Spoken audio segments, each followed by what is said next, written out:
Today I'm just going to do a quick video on how to export CAD files.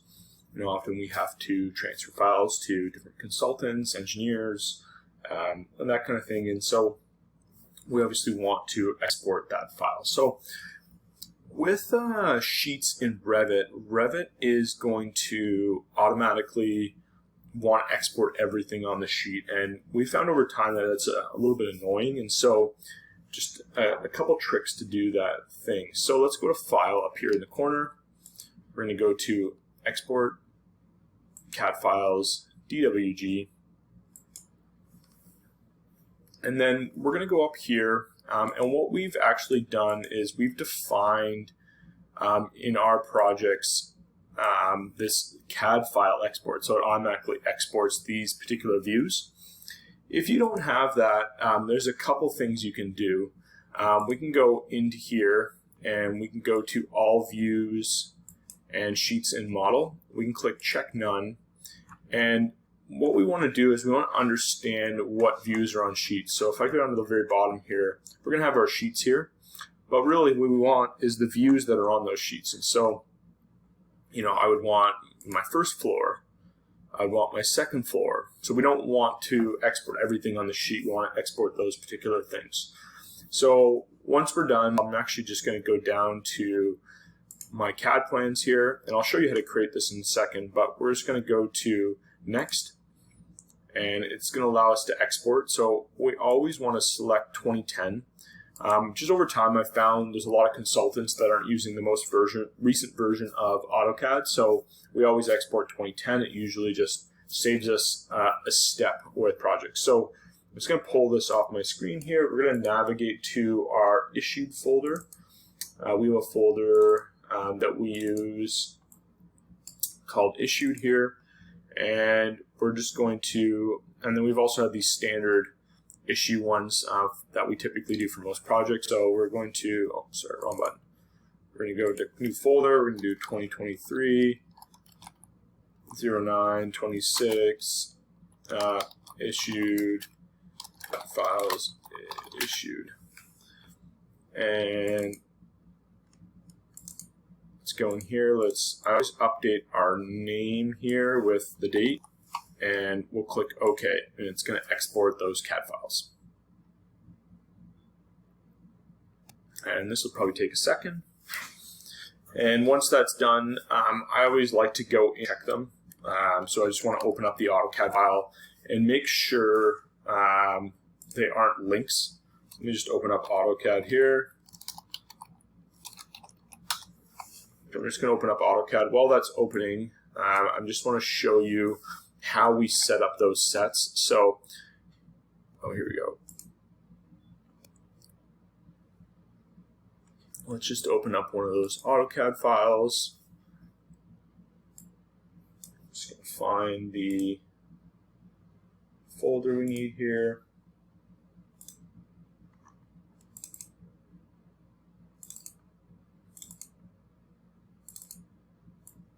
So we have our folder here.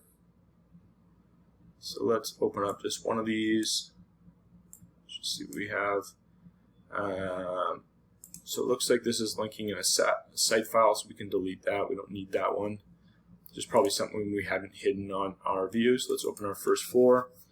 And this opens. The one thing I just like to check and just make sure we can click all these elements and they aren't linked files. So if we click, I don't think our site's loaded in here, but if we were to click something and it would open up into a block, we would know that is a linked element and we want to bind with that.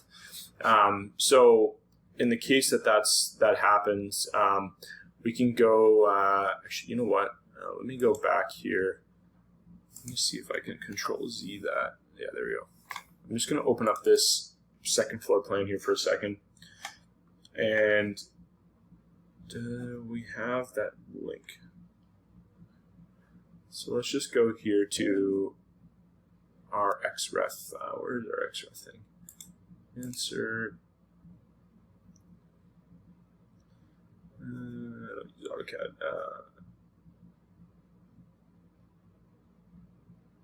Reference.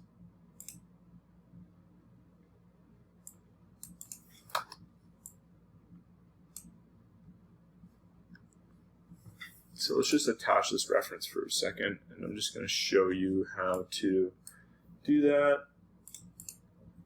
And so anyways, the binding of the AutoCAD files is a good way to, you know, if you do have links, which normally we don't need, but if there was a case where we did need that link, we'd want to bind it.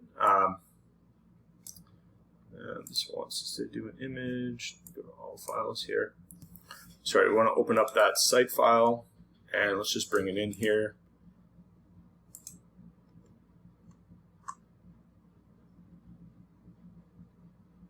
I don't know where that went.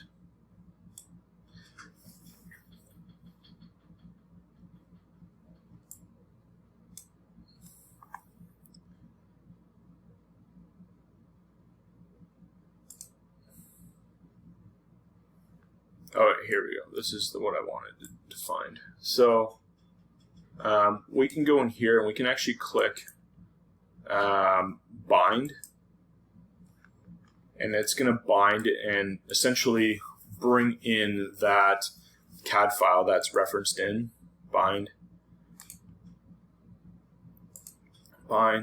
and that way it's not a link anymore. So that doesn't happen too often, but generally, if we're exporting properly from Revit, we won't need to do that kind of thing. I'm just going to not save these.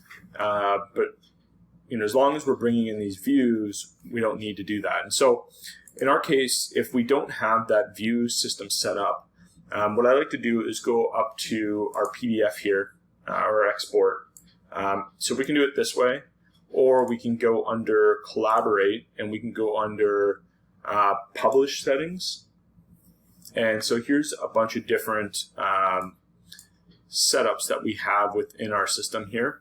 So I'm going to click check none, all views and sheets in our model here. And so we want to go down, actually we want to go down to views and model. So what we want to do is we want to select a couple here. We can click new set. We can call this, you know, in this case 00 CAD dash extra, or just maybe we'll do first floor only. And so in this case, we could select first floor, and we can click save and close, and now we'll have that as a option for exporting CAD files. I'm just going to move this back to our BIM here. I edited that BIM one. So our BIM one, we like to do our sheets in model, and we just want to export all of our main sheets. I'm just going to do select all for now. I'll have to come back and fix that, but that's in general how you want to export to CAD. Just open AutoCAD, double check that it's there, but generally when we export from those views, they're relatively well set up. Thanks for watching.